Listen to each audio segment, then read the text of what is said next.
Hello guys.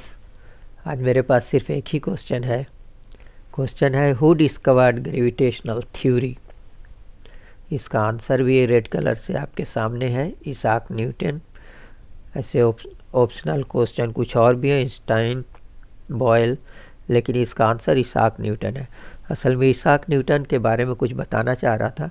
इसकी एक कहानी छोटे बच्चे भी वो पढ़ते आए हैं कि ये एक सेब, ये खुद ही अपनी कहानी बताता है कि ये एक सेब के बागीचे में बैठा हुआ था। एक पेड़ से एक सेब गिरा और गिरा तो ठीक उसके नीचे ज़मीन पे ही गिरा, ना दाहिने गया ना बाएं गया ना आसमान पे उड़ा वो सेब, बल्कि पेड़ से गिरा और ज़मीन पे आ गया। और ये इस चीज़ को देख रहा था, इसाक न्यूटन इस चीज़ को वो देख रहा था कि सेब गिरा तो ज़मीन पे गिरा। अब ये सोचने लगा कि गिरा तो ज़मीन पर ही क्यों गिरा, आसमान में चला जाता, दाहिने चला जाता, बाएं चला जाता, लेकिन ये ज़मीन पर गिरा।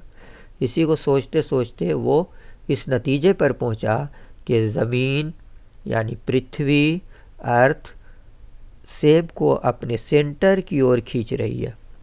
इसका नाम इसने ग्रेविटी दिया और इसको इसने और भी विस्तार दिया इस अपनी थ्योरी को और कहा कि हर ऑब्जेक्ट एक दूसरे ऑब्जेक्ट को हर ऑब्जेक्ट एक दूसरे को दूसरी ऑब्जेक्ट अपने आप एक दूसरे को अपने अपने सेंटर की ओर खींच रही है। और इसको और ज़्यादा विस्तार दे करके इसने चांद, तारा और फिर सूरज तक पहुंचा दिया और कहा कि ज़मीन चांद ज़मीन को अपनी ओर खींच रहा, बराबर बैलेंस से खींच रहा। उसी की वजह से सब कोई अपने अपने ऑर्बिट पे अपने अपने दायरे में गतिमान है, चल रहे हैं, कोई भी अपने अपने रास्ते से इधर उधर भटक नहीं रहा है। तो ये था इसकी कहानी और इसी कहानी के ज़रिए इसने इसी सेब के गिरने के ज़रिए इसने ग्रेविटेशनल थ्योरी या यूनिवर्सल ग्रेविटेशनल फोर्स के बारे में बताया। ये बहुत बड़ा साइंटिस्ट था, इंग्लैंड का था। इसने और भी बहुत सारे लॉज के बारे में बताया। इसका एक लॉ है लॉ ऑफ मोशन, वो भी बहुत फेमस है।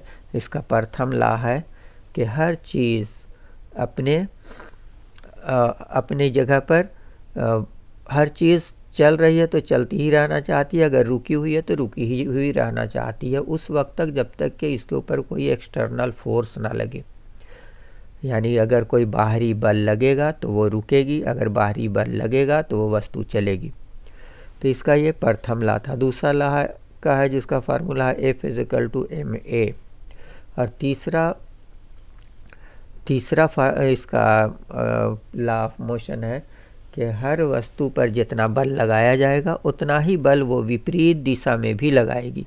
यानी अगर उस पर आप कोई बल लगा रहे हैं सामने से तो वो वस्तु भी, वो चीज़ भी उतना ही बल आपको वापस लगा करके देगी, वापस कर देगी।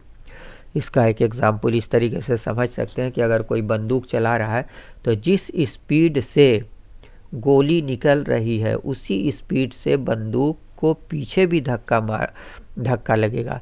इसीलिए जो बंदूक चलाने वाला आदमी रहता है वो बहुत ज़बरदस्त तरीके से उसको बंदूक को अपने बगल में दाब के रखता है ताकि उस तैयार रहता है कि उसको पीछे धक्का लगेगा गोली चलने के बाद।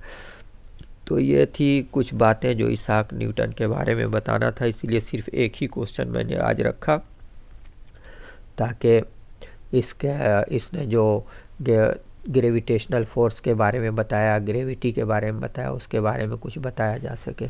ओके, धन्यवाद, बाय बाय।